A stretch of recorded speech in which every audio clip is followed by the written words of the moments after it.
Oke, kalau gitu pertanyaan selanjutnya. Hmm. Assalamualaikum Ustaz. Ya. Apakah bisa seorang perempuan yang belum cerai dari suaminya menikah siri dengan laki-laki lain? Bagaimana hukum pernikahan siri tersebut?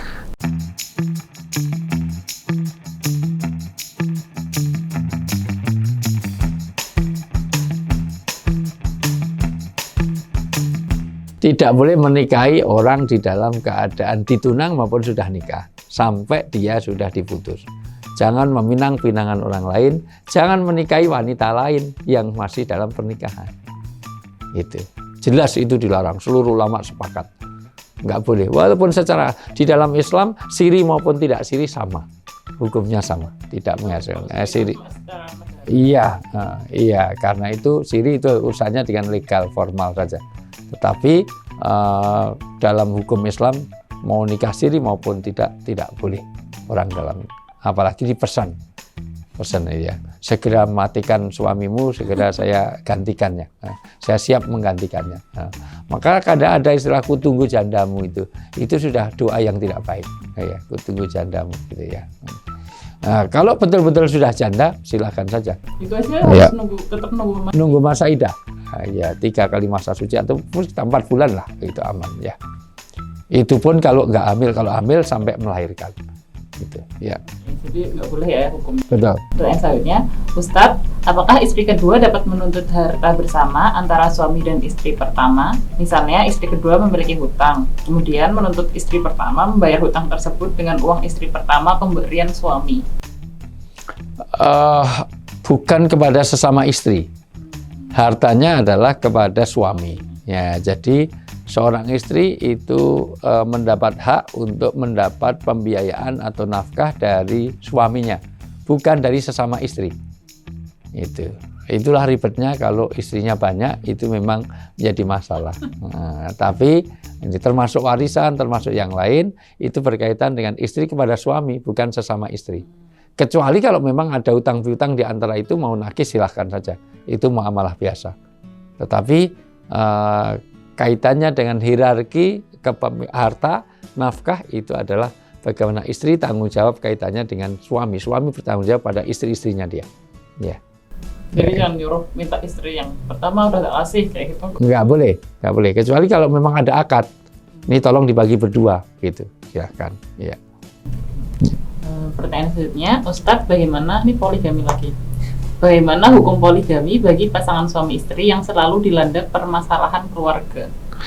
Inti dari poligami adalah untuk menyelesaikan masalah, bukan menambah masalah. Makanya kalau kamu nggak bisa berbuat adil, maka wawahidan, supaya satu saja. Semangatnya di dalam surat An-Nisa ayat 23 itu bicara tentang bagaimana pernikahan itu untuk membangun keluarga sakinah mawaddah rahmah. Kalau kamu tidak bisa berlaku adil, tidak bisa menjamin kebahagiaannya, maka satu itu jauh lebih baik untuk kamu selamat dunia dan akhirat. Jadi semangatnya adalah semangat untuk menyelesaikan masalah, bukan nambah masalah. Nah, rata-rata para pelaku poligami, rata-rata ya, tidak semuanya tentu, karena Rasulullah sendiri tidak seperti itu. Rata-rata kalau poligami sering justru menambah masalah, bukan menyelesaikan masalah. Makanya kalau mau begitu, idealnya kalau mau nikah lagi, istri yang nyarikan. Istri pertama yang nyarikan, supaya apa? Betul-betul itu bagian dari penyelesaian masalah. Itu jangan malah sembunyi-sembunyi, jangan malah suatu itu. Itu idealnya. Dalam pengertian memang tidak ada kewajiban izin kepada istri untuk nikah lagi. Nggak ada. Perizinan nggak ada. Cuman kalau mau pemberitahuan itu lebih baik. Karena apa? Karena idenya adalah keluarga itu bisa kumpul di dunia dan kumpul di akhirat, bisa reuni di akhirat. Jadi kalau betul, artinya itu jauh lebih baik. Karena apa? Masalah poligami ini masalah sensitif kalau kita tidak paham semua ilmunya dan tidak dengan lengkap latar belakang dan background reasonnya, alasannya itu. Karena sebetulnya poligami itu kebolehan, bukan satu kewajiban. Artinya tidak ada kewajiban bahwa orang itu harus poligami, enggak. Maka justru kalau poligami tidak membahagiakan, itu malah dilarang, ya, tidak membawa kebaikan. Makanya pernikahan selalu kuncinya ada 3. Khairul li fidini wa ma'asi wa akibati amri. Baik secara agama, baik secara duniawi dan akibat yang mungkin akan muncul. Nah, makanya nanti dilihat madorot-madorotnya. Kalau dengan poligami madorotnya lebih banyak, tinggalkan. Menolak madorot itu didahulukan daripada mengambil manfaat.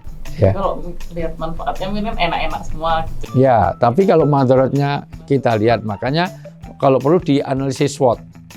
Artinya bagaimana strength-nya, bagaimana weakness-nya, bagaimana opportunity-nya, itu betul-betul bagaimana threat-nya, segala macam kita pertimbangkan supaya saya tidak anti poligami. Walaupun saya juga tidak nyuruh semua orang poligami, tetapi semuanya untuk demi kebaikan semua. Ya, dilihat akibat yang muncul. Bagaimana secara duniawi, fitnah-fitnah yang muncul mungkin enggak juga selamat dari dunia dan akhiratnya. Itu. Karena semuanya perlu ilmu.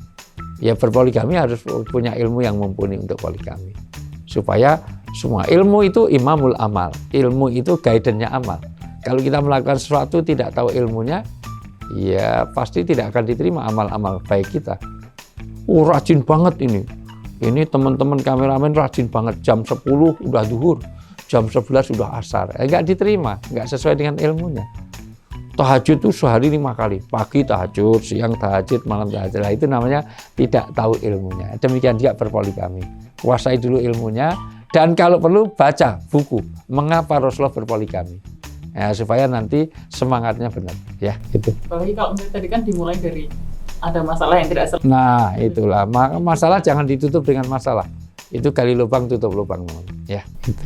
Ya. Oke, pertanyaan terakhir. Assalamualaikum Ustadz. Waalaikumsalam. Apa hukumnya jika suami menjauhi istri, tidak mau tidur bersama istri atau pisah ranjang selama berbulan-bulan? Kali ini sudah lebih dari 3 bulan tanpa alasan yang jelas. Berdosa. Suami yang membiarkan istrinya tanpa alasan yang dibenarkan secara agama, dengan memisahkannya, dengan tidak memberi nafkah, apalagi tanpa keterangan, itu cukup berdosa bagi suami. Karena itu termasuk mendolimi, menelantarkan. Tugas seorang suami adalah qawam. Dibaca surat An-Nisa ayat 34. Qawam itu bukan sekedar pemimpin, tetapi ada perlindungan, pengayoman.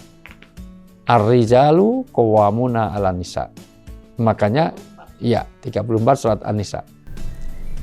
Laki-laki, suami, itu pelindung bagi perempuan istri. Kata qawam, pelindung bagi istri, bukan sekedar melindungi secara aman. Mungkin dikasih satpam, dikasih CCTV, bukan. Tetapi di situ juga ada nilai pengayoman. Dia membahagiakan, dia memberi nafkah. Namanya melindungi. Melindungi dari kelaparan, melindungi dari kesedihan, melindungi dari kedinginan. Ya kasihan, banyak hujan begini kok kedinginan. Ya dihangatkan. Itu namanya qawam. Ya, terus ya. Karena Allah telah melebihkan sebagian mereka laki-laki atas sebagian yang lain perempuan.